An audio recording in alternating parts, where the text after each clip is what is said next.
Merhaba arkadaşlar. Bugünkü çalışmamızda da sizinle kolay sadece haroşadan oluşan bir hırka yapacağız. İpim Himalaya'nın Super Soft ipi. Bundan 3 renk lazım. Bir lacivert. Şöyle arkayı ördüm. Lacivert ipimiz.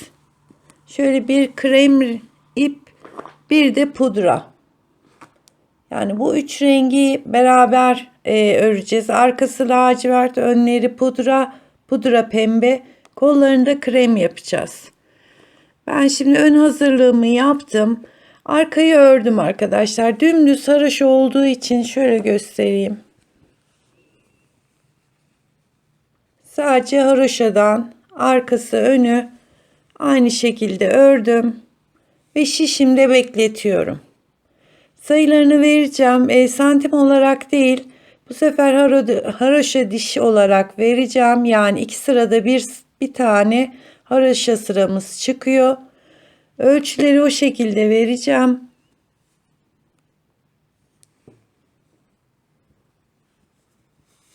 Önümüzde haroşa. Yani hırkamızın her tarafını haroşa olarak öreceğiz.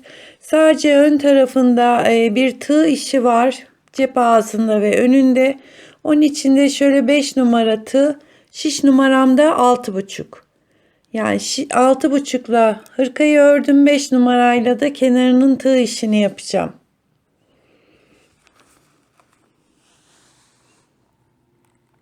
Arkayı 70 ilmek başladım. Dümdüz hiçbir kesinti, hiç kol yeri falan hiçbir şey kesmeden dümdüz 130 diş haroşa, yani iki sırada bir sıra çıktığı için 260 sıra ördüm ve şişimde bekletiyorum arkayı. Önleri de 40 ilmek yaptım. 100 diş olana kadar ördüm. Yani şimdi önün şu V kesmesini göstereceğim. 15 ilmek keseceğiz ama her sırada değil, iki sırada bir, iki sırada bir keserek 30 diş olana kadar kesmemiz devam edecek. Yani şu hizayı, yaka kesme hizasına kadar 100 sıra öreceğiz haroşa sırası olarak. 30 sırada şu V'yi keserken yapacağız. Toplamda önümüzde 130 aynı olacak. Arkayla ön aynı, 130 diş haroşa sırası olacak. Kolları da söyleyeyim, şablonu elimdeyken 50 ilmekten başlayacağız. 56 diş haroşa olana kadar dümdüz kolları da öreceğiz. Şimdi şu V kesmesini göstereceğim ben size arkadaşlar. Şiş numaram 6,5.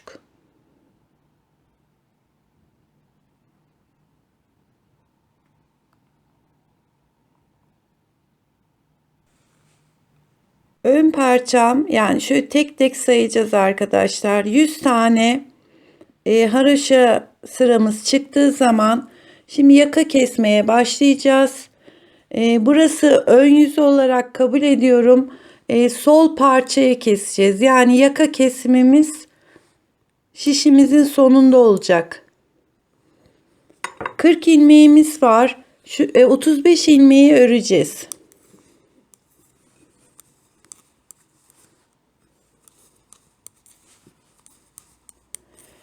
Bunun hırkanın renklerini de arkadaşlar videonun altına renk numaralarını yazacağım. Kaçar tane gittiğini. Oradan da bakabilirsiniz. Yani aynı tonlarda yapmak isterseniz.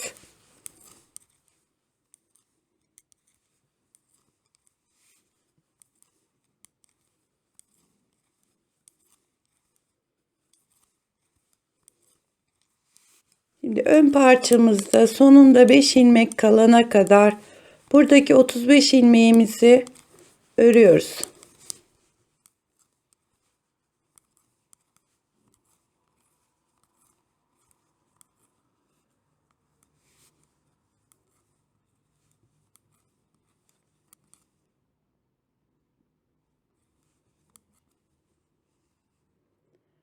Beş ilmeğimiz kaldı. Bu 3 ilmeğimiz sabit olarak gidecek. Sonda 3 ilmek kaldığı zaman yandaki 2 ilmeği kesiyoruz. 2 ilmeği birlikte aldım. 3 ilmeği örüyorum. Kesmelerimiz bu şekilde olacak. Hep başında 3 ilmek bırakacağız. Şimdi arka tarafını yine haroşa olarak gidiyorum.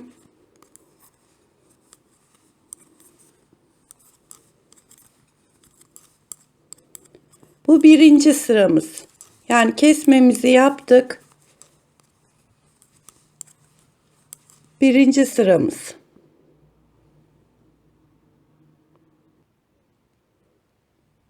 Ön yüze geldik. İkinci sıramız. Bu sırada kesme yapmayacağız. Bir önceki sıra yaptık. Bu sıra bütün ilmeklerimizi normal olarak örüyoruz sıranın sonuna kadar.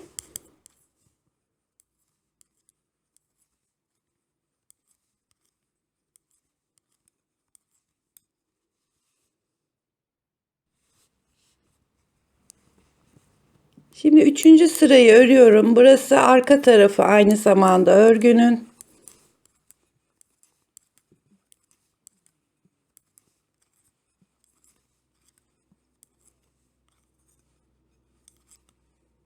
Tekrar ön yüze geldik. Yani kesmeyi yaptık.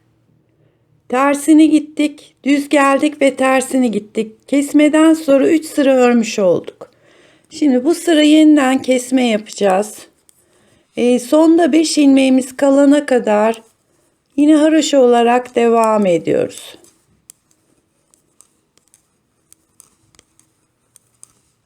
Yani ön yüze geldiğimiz zaman bir sıra kesiyoruz. Diğer ön yüze kesme yapmıyoruz. Bir sonraki ön yüze geldiğimiz zaman kesme oluyor.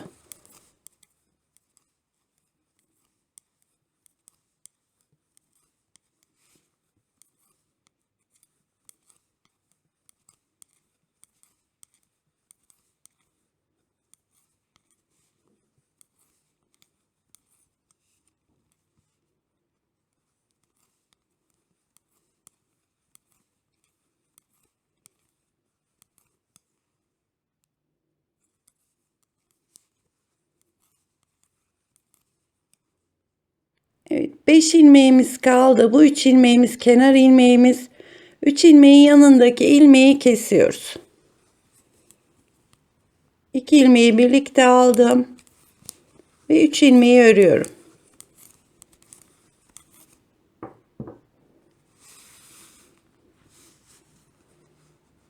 Bakın burada kesme yaptık. Bu diş haroşada görünen. Arada bir diş kesme yok bu sırada. Şimdi kesmemizi yaptık.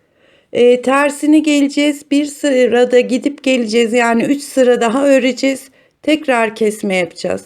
Bunun gibi 15 tane kesme yapıp omuz kısmımızda 25 ilmek kalacak. Onu yapana kadar bu şekilde devam ediyoruz. 15 kere kesme yaptık. Yani bir sıra kestik, bir sıra kesmedik. Bir sıra kestik, bir sıra kesmedik. Bu şekilde 15 kere kesme yaptık. Şişimizde 25 ilmeğimiz kaldı. Burası sol önümüz. Sağ önümüzü de sol önde 35 ilmek ördük. Sonda 3 ilmek bırakarak kesme yaptık. Diğer parçada da önce 3 ilmek öreceğiz. 4 ile 5'i keseceğiz. Bir sıra kesme yapmayacağız. Tekrar 3 ilmek örüp kesme yapacağız. Yani bir parçada sonunda 3 ilmek, diğer parçanın ilk başında 3 ilmek bırakarak ön parçaları bitireceğiz. Arkayı da 70 ilmek başladım. 130 diş haroşa olacak şekilde şöyle sayarak 130 tane haroşamız olacak şekilde bitirdim. Şimdi bütün parçalarımız şişlerde, yani yedek şişlerinize takabilirsiniz. Buradaki arka parçayı hem keseceğiz hem omuz eklemesini yapacağız. Şimdi buradaki parçamı alıyorum.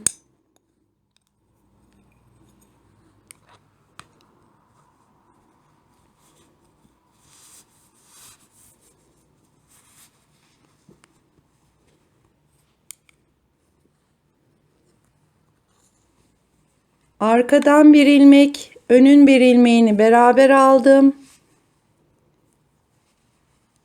Kestim.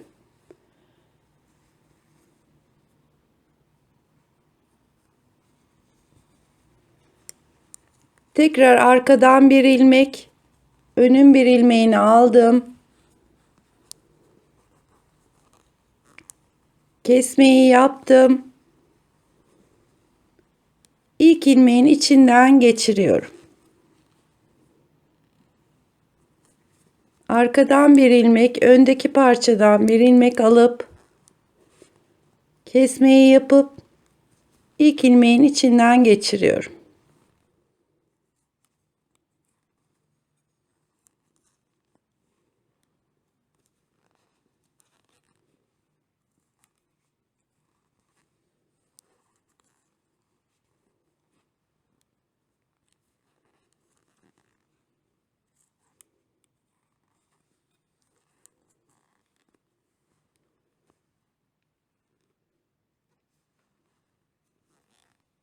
Bu şekilde 25 ilmeğin kesmesini yapıyoruz. Aynı zamanda bir dikiş yapmış oluyoruz. Yani omuzları birleştiriyoruz.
Son 2 ilmeğimiz kaldı.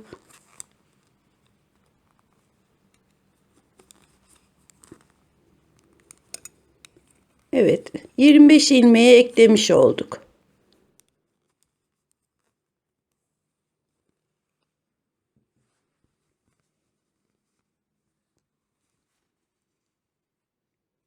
Ön tarafımız da bu şekilde. Çok kalın iplerde birebir eklemeyi tercih ediyorum. Dikilince burada daha fazla bir sertlik oluyor. Şu anda hiç yokmuş gibi ilmekleri birbirine ekledik. Bakın ön tarafı da bu şekilde. Şimdi 25 ilmeği ekledik. Arada 20 ilmek, arka parçada 20 ilmek ense için kesme yapacağız.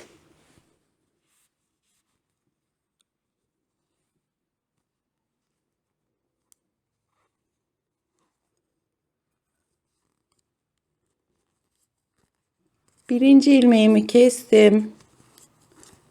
2 3 4 5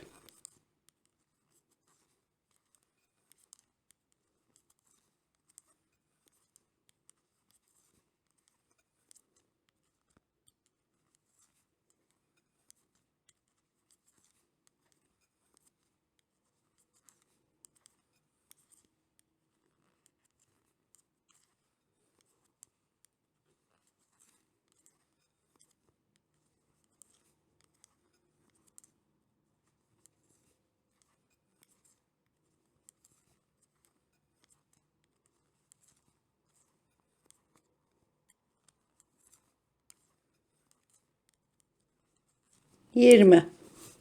Yine de sayalım. 2, 4, 6, 8, 10, 12, 14, 16, 18, 20, 22, 24, 25. Pardon. Eksik saymışız.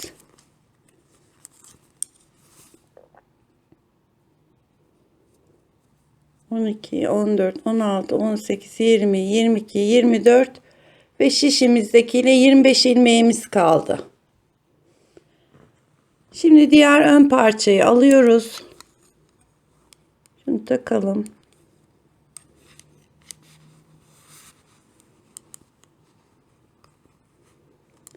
Yine aynı şekilde bir arka parçadan bir ön parçadan alıyorum. Kesiyorum.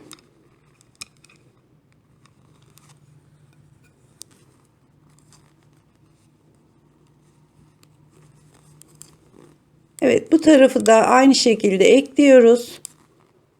Ve omuz birleştirmelerimiz tamamlanmış olacak. Omuz birleştirmeleri bitti arkadaşlar. Şu şekilde. Bakın burası tersi. Bu tarafta düzü. Şimdi hırkamızın tersindeyiz. 30. diş haroşaya şöyle işaretimizi koyuyoruz. Hem önden hem de arkadan. Bu arada kollarımızı örüyoruz. Dediğim gibi 50 ilmek başlayıp şöyle şu şekilde 56 diş olana kadar kolları örüyoruz. Dümdüz, hiç artırma eksiltme yok. Düz olarak bu şekilde örüyoruz. Ben şurada yine de santimleri vereyim. Belki farklı iplerle yapmak istersiniz. Kolu 50 ilmek, 56 diş. Önler 40 ilmek, 130 diş olacak toplamda. Uzunluğu bütün parçaların 102 santim. Yani 102 santim arkam, önler 102 santim, kol 50 santim. Şu kol yeri uzunluğu da 23 santim. Yani 30 diş 23 santime denk geldi. 23 santimden dikişini yapacağız. Şimdi kolu ikiye katladım.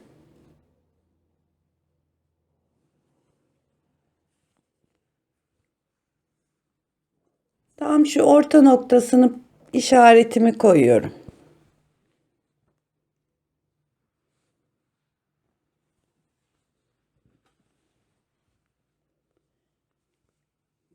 Ve arkan omuzun da tam tepe noktasına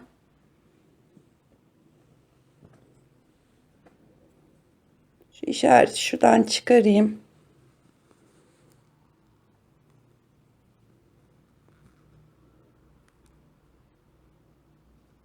Tam orta noktaya kolun orta dikişini şöyle sabitliyorum ki dikerken kaydırmayalım diye.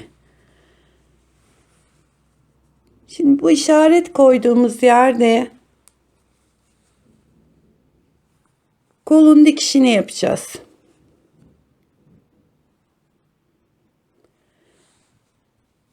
İster iğne ile dikin arkadaşlar, isterseniz benim gibi tığla dikin.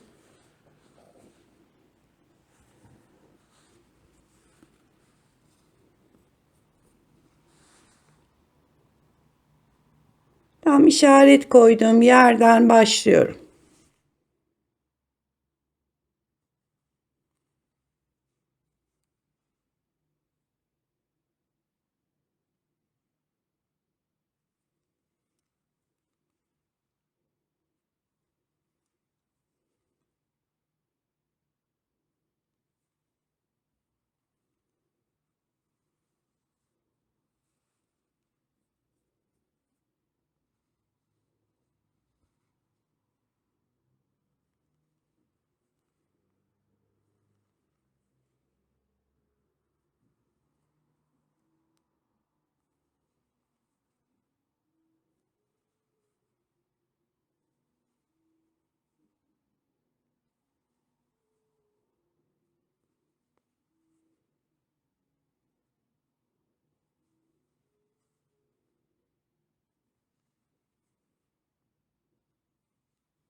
Evet, yarıya kadar bu şekilde, diğer parçayı da işaret koyduğumuz yere kadar aynı şekilde dikiyoruz.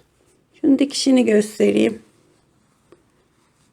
Önümüzde eklenince böyle olacak arkadaş. Kolumuz pardon.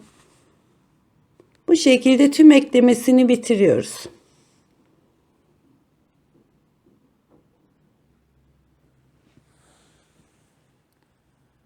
Kolun dikişi bitti arkadaşlar. Bedenli ekledik. Bakın renk geçişleri böyle oldu. Şu şekilde. Şimdi tekrar ters çeviriyoruz.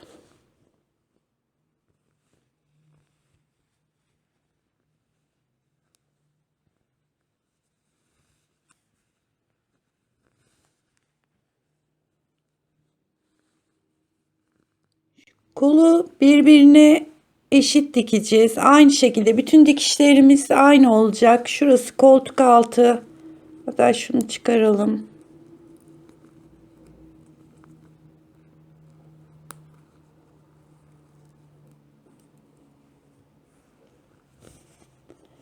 Şimdi şöyle karşılıklı eşitleyerek etek ucuna gidiyoruz.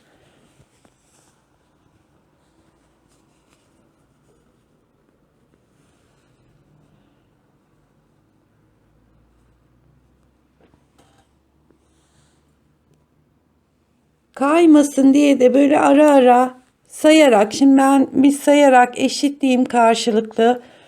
Dikerken kaydırma yapmayalım diye şöyle bir iğneleyelim, önce sabitleyelim yani parçaları birbirine, dikişini yapalım.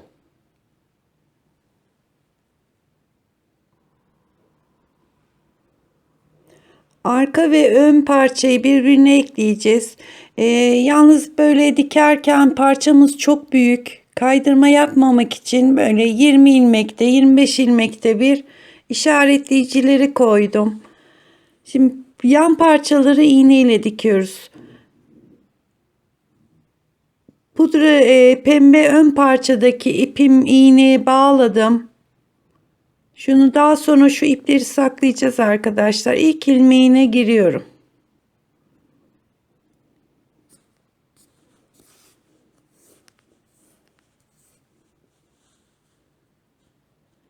Ve burası etek ucu olduğu için şurada bir kere daha aynı yerden sabitliyorum.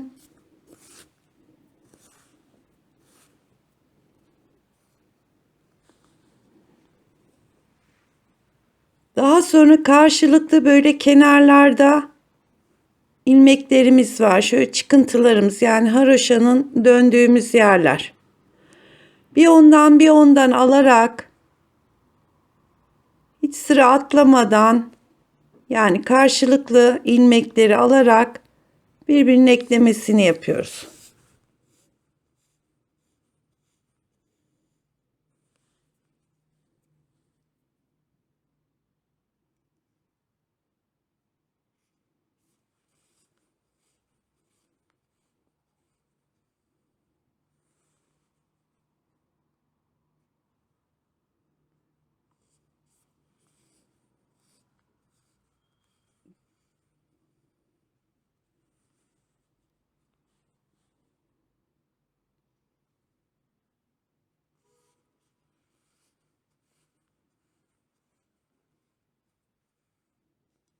Evet, bu şekilde bir ön parçanın kenar ilmeğini, bir arkanın kenar ilmeğini alarak dikişimizi böyle birbirine dikiyoruz.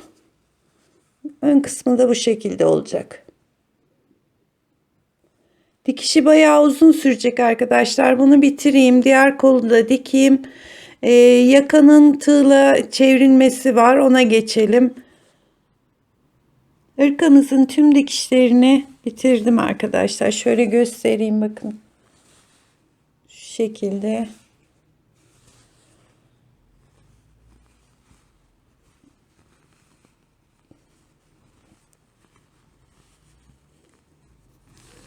Kolun dikişi de bu şekilde. Kollarımız katlanacak.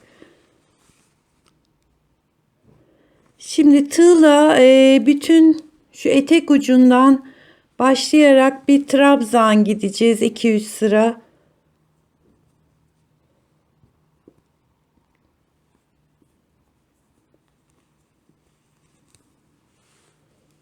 Şuraya ipimi bağlıyorum.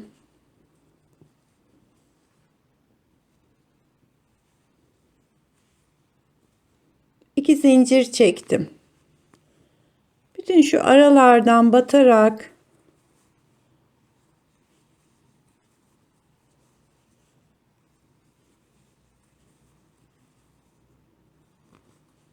bağladığımız ipi de saklayalım. Böyle ikili trabzanlar yaparak tüm çevresini dolaşacağız. Yani ön kısım diğer öne kadar. Arka etek uçlarını yapmayacağız yani. Bu şekilde buradan başlıyoruz. Diğer önün şu etek ucunda bitireceğiz. Diğer önün son kenarına kadar yaptım. Yani şu baştan başladık.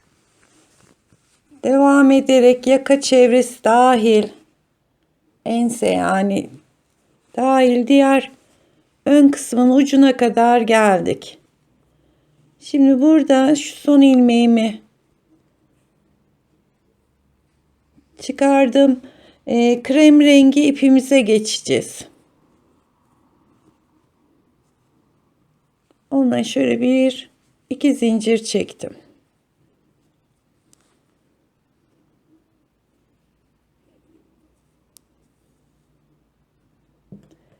Lacivert ipimi kesiyorum arkadaşlar.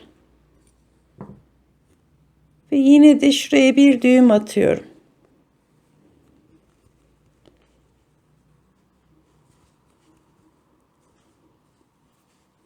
Ters çeviriyorum.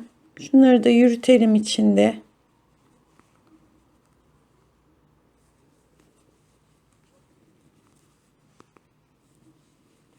Arada bir sırada krem rengi ipimizle gidiyoruz.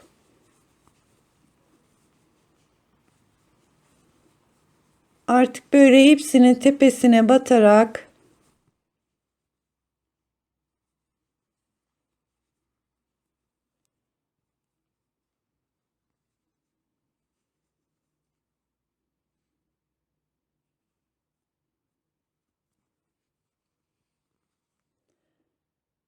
bütün bu ilmeklerin aralarına battım arkadaşlar. Hiç ekstra fazladan ilmek almadım.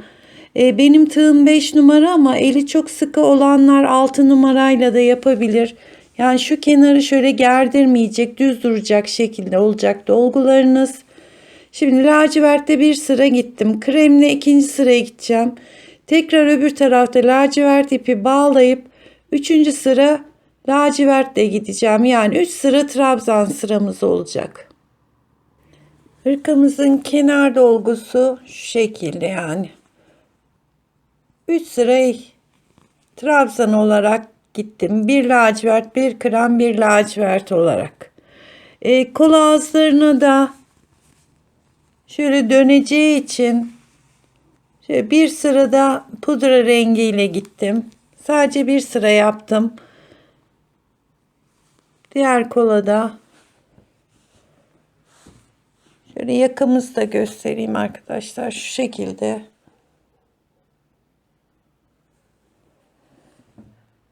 Hırkamız uzun olduğu için ekrana biraz zor sığdırıyorum. Şöyle göstereceğim. Dileyen şu etek kısmına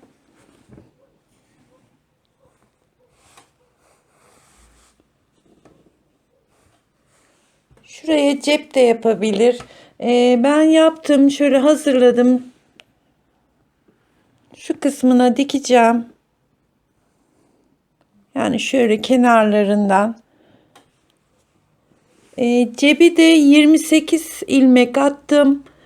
24 sıra haraşo sırası yani 24 diş haraşo ördüm. Bitirdim. 2 tane hazırladım bu şekilde. Birer sırada kenarlarına krem gittim. Ve cepleri de karşılıklı dikeceğim. Hırkamız bitmiş olacak. Yapacak arkadaşlara kolay gelsin.